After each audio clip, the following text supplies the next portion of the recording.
Po sikur t'ju them se sekreti i një jete të gjallë dhe të shëndetshme nuk është e mjeku apo në farmaci, por te fqinjët tanë. Tingëllon çuditshëm apo jo? E po, sot do të zbulojmë një histori krejtësisht të vërtetë që do të na bëjë të rishikojmë gjithçka që mendojmë se dim për shëndetin. Dhe kjo pyetje na çon drejt në zemër të një misteri mjekësor, një nga më të mëdhenjtë të shekullit kaluar. Do të udhtojmë në një qytet të vogël në Pensilvani, një qytet ku njerëzit me sa duket thjesht kishin harruar si të vdisnin. Pra, le të kthehemi pas në kohë. Jemi në vitet 50 në një qytet të vogël, pothuajse të humbur me skodrat e Pensilvanisë. Emri i tij? Roseto. Imagjinoni pak, Roseto ishte si një fshat italian i teleportuar në Amerikë. Banorët, të gjithë me origjinë nga njëjti fshat në Itali, kishin ndërtuar një botë të tyren. Shtëpit ngjitur njëra tjetrës, gatimet tradicionale, dialekti i tyre, ishin vërtet një komunitet i izoluar, një botë më vete. Dhe pikërisht këtu, gjërat bëhen vërtet interesante. Një mjek vendas, një doktor Stuart Wolf, vuri re diçka që nuk ishte asnjë logjik.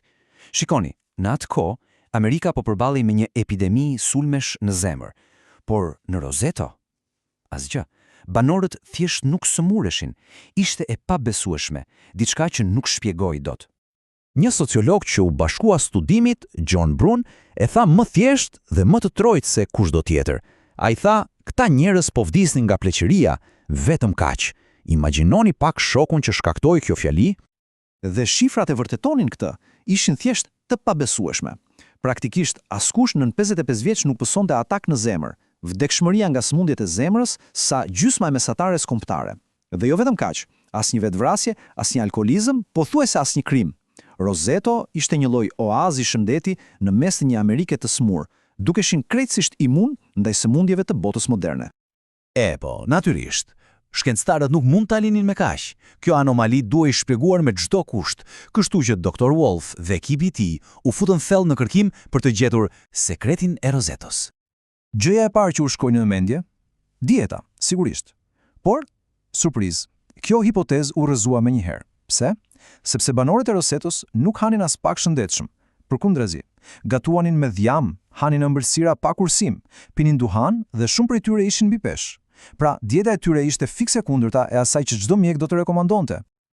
Okej, pra nuk ishte dieta, po gjenetika? Ndoshta kishin ndonjë super gjen italian? Po jo.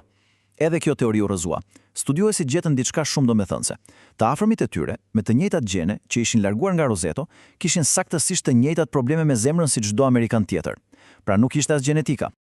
Atëherë ndoshta ishte vendi, ajri, uji, as kjo. Mjafton të shishje qytetet fqinje si Bangor dhe Nazaret, të njëjtat kushte për vdekshmëria nga sëmundjet e zemrës ishte 3 herë më e lartë. Çdo teori e mundshme po dështonte. Misteri vetëm sa thellohej. Dhe kështu, pasi kishin hequr një nga një të gjitha shpjegimet e zakonshme, studiosëve u mbeti vetëm një përgjigje pa besueshme, por e vetmja që kishte kuptim. Sekreti nuk ishte te dieta, as te gjenet, as te vendodhja. Sekreti ishte vetë Roseto. Nuk ishte të bënte me individët, por me mënyrën si jetonin së bashku. Dhe ky zbulim i jashtëzakonshëm mori një emër, efekti Roseto. Ishte prova e parë shkencore se një komunitet i lidhur ngushtë funksionon si një lloj mburoje e padukshme. Një mburojë që i mbron anëtarët e tij nga stresi dhe sëmundjet e botës moderne. Po çfarë bënte këtë komunitet kaq special? Po, imagjinoni pak skenën.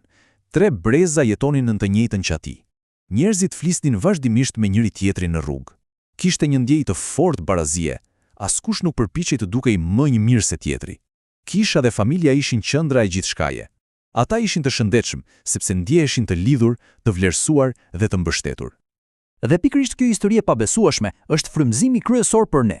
Ky është thelbi i asaj që ne po përpiqemi të bëjmë këtu në Selit, me nismën tonë Vatra e Lagjës.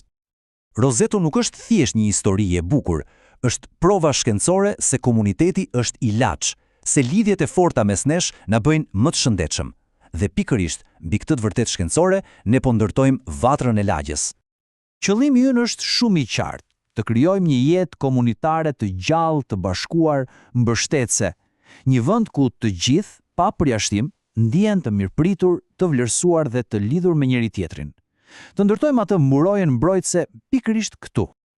Pyetja logjike tani është, mirë, Por si bëhet kjo në praktik? Si ndërtojmë ne roseton ton këtu në Selit? Po, nuk është diçka që ndodh vetvetiu. Kërkon një plan, një qasje metodike. Gjithçka fillon me hapin më të rëndësishëm, dëgjimin. Ne duam të kuptojmë sfidat e vërteta të banorëve.